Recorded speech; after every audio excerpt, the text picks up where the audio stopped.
اب میں آپ کو بات پوچھتا ہوں، آپ یہ بتاؤ کہ پیغمبر کی بیوی سے نبی کی وفات کے بعد امتی کا نکاح ہو سکتا ہے؟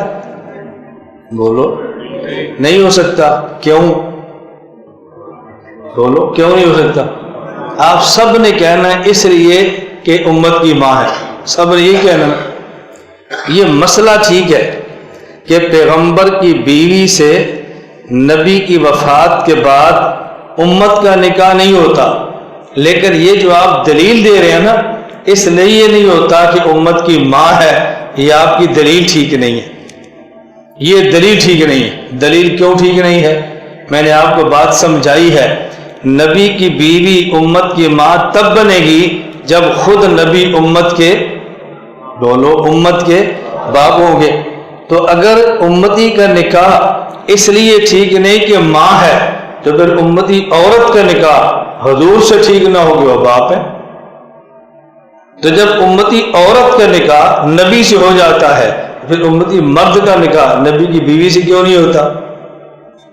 مسئلہ یہی ہے کہ نہیں ہوتا۔ بات سمجھ آ رہی ہے؟ لیکن آپ دلیل کیا دے رہے ہیں؟ ماں۔ میں کہتا ہوں آپ کی دلیل غلط ہے۔ یہ میں کیوں سمجھا رہا ہوں؟ میں دلیل دوں گا، جو میں دلیل دوں گا آپ اس کو توڑیں، آپ اس پر اعتراض کریں۔ یہ میں اس لیے کہہ رہا ہوں، اگر کل آپ نے نیٹ پہ بیان سن لیا، کسی بد عقیدہ بندے نے کہہ دیا کہ جی یہ بات ٹھیک نہیں ہے، یہ وجہ ہے، پھر جواب نہیں بننا، پھر ہم الجھن کا شکار ہوتے ہیں۔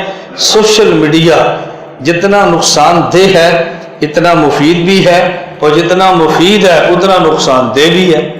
صرف سوشل میڈیا سے تعلق ہو، اہل حق علماء سے نہ ہو، بندہ بگڑ جاتا ہے۔ اہل حق علماء سے پھر بگڑتا نہیں ہے، پھر بندہ سنبھل جاتا ہے، پھر دائیں بائیں نہیں جاتا۔ پیغمبر کی بیوی امت کی ماں ہے، توجہ رکھنا۔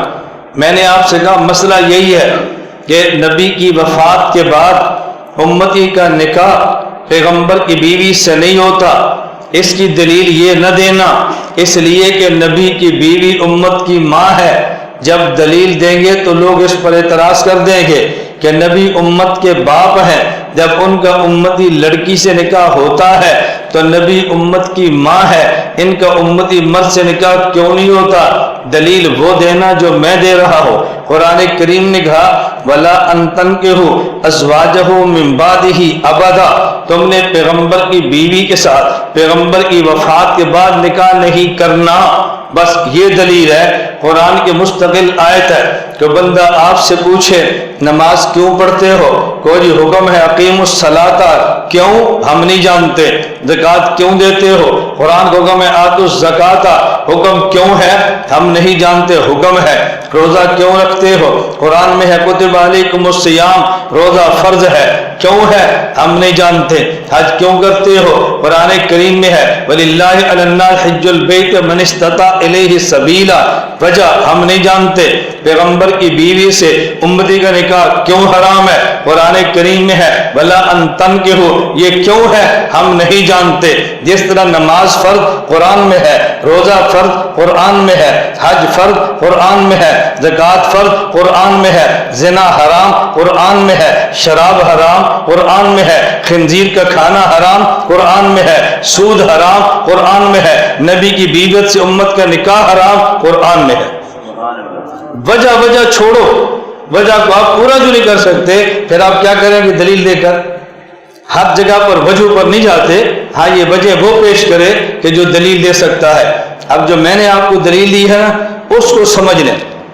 اس پر کوئی یہ اعتراض کرے تو بتانا، وہ کیا کہ امتی جب فوت ہو جائے، امتی کی بیوی عدت گزارنے کے بعد اس کی بیوی نہیں رہتی۔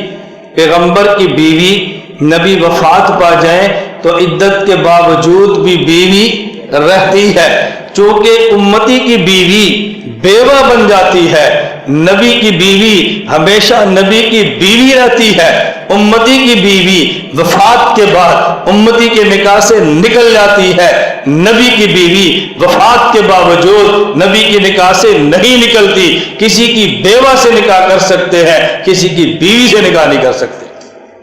کوئی اس دلیل کو توڑ سکتا ہے تو توڑے، کوئی شوق پورا کرے۔ میں اس لیے گزارش کرتا ہوں اپنے دلائل سمجھو۔ اپنا عقیدہ سمجھو، اپنا مسلک سمجھو. اللہ میں یہ باتیں سمجھنے کی توفیق عطا فرمائے.